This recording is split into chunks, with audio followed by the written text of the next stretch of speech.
Buenos días, buenas tardes. Otro de las preguntas frecuentes que va surgiendo a través de las consultas de trabajar con adultos, específicamente en intervenciones de estimulación cognitiva y de evaluaciones neurocognitivas, tiene que ver con qué sucede cuando una persona con Alzheimer necesita comunicarse. ¿Qué estrategia tener en cuenta cuando surge la posibilidad de comunicación con una persona con Alzheimer? Sabemos, como dijimos en otros videos, que particularmente algunas actividades de la vida diaria pueden empezar a sufrir modificaciones. Por eso, de cierta manera, hay que intentar, mediante estos videos, conocer un poco más de cuáles son los recursos y estrategias para tener en cuenta a la hora de cuidar una persona con Alzheimer. Realmente, a través de la comunicación, se considera que las personas con Alzheimer termina siendo un reto, particularmente para el cuidador, lograr realizar y construir un diálogo fluido constantemente. Comprender y ser atendido pueden ser una tarea bastante compleja, en algunos casos muy difícil. Por lo general tenemos que tener en cuenta escoger palabras sencillas, frases cortas, utilice un tono de voz amable, intranquilo. Por lo general, cuando uno eleva la voz, se enoja, intenta hacer que el otro pueda comprender lo que se está diciendo, termina alterando a la persona con Alzheimer y en algunos casos hasta llegar a angustiarse. Nosotros debemos comprender que hay algunas tareas como cuidadores, debemos comprender de que hay algunas tareas que ya van a dejar de cierta manera de reproducirse como lo hacían de una manera diferente anteriormente. Porque sin duda, como dijimos al principio, algunas de las actividades empiezan a decaer y empiezan a mostrar alguna dificultad. Uno de los puntos importantes es tratar de evitar hablarle a la persona que sufre enfermedad de Alzheimer como si fuera un bebé o alguien, como si ese no esté en ese lugar.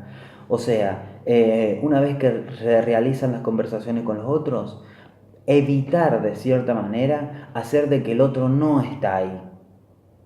Eso hace que de cierta manera no involucremos a la persona, ¿bien? Y que se sienta angustiado porque no se puede involucrar dentro de la comunicación. Una cosa muy importante es, con respecto a la identidad, es necesario llamarla por su nombre.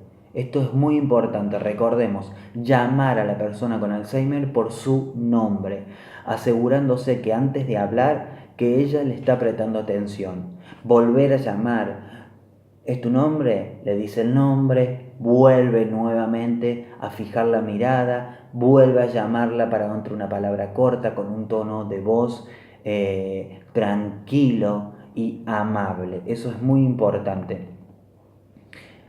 Otro punto que tiene que ver con la propia exigencia de la aceleración que tenemos el otro, que por lo general tiene el cuidador, porque no, de cierta manera, es bastante angustiante ver que el otro nos responde.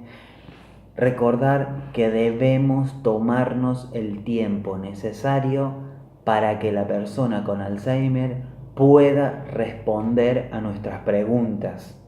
Eso es algo muy importante.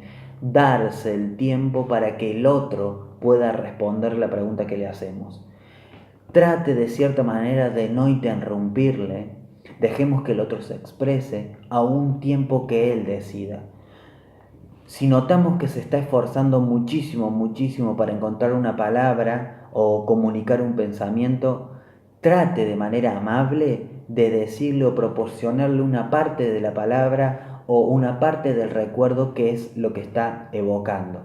Recordar, no alterarse cuando el otro está intentando hablar, sino que de cierta manera esperar un cierto tiempo, si vemos que eso lo angustia de cierta manera, poner en palabra eso que el otro quiere decir.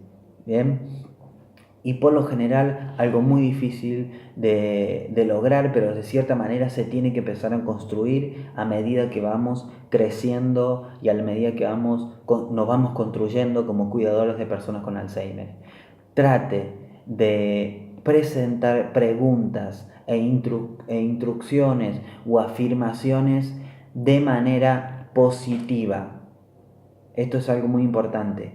Siempre las indicaciones trate de hacerla positiva, tratar de evitar el regaño, tratar de evitar la indicación que demuestre su dificultad.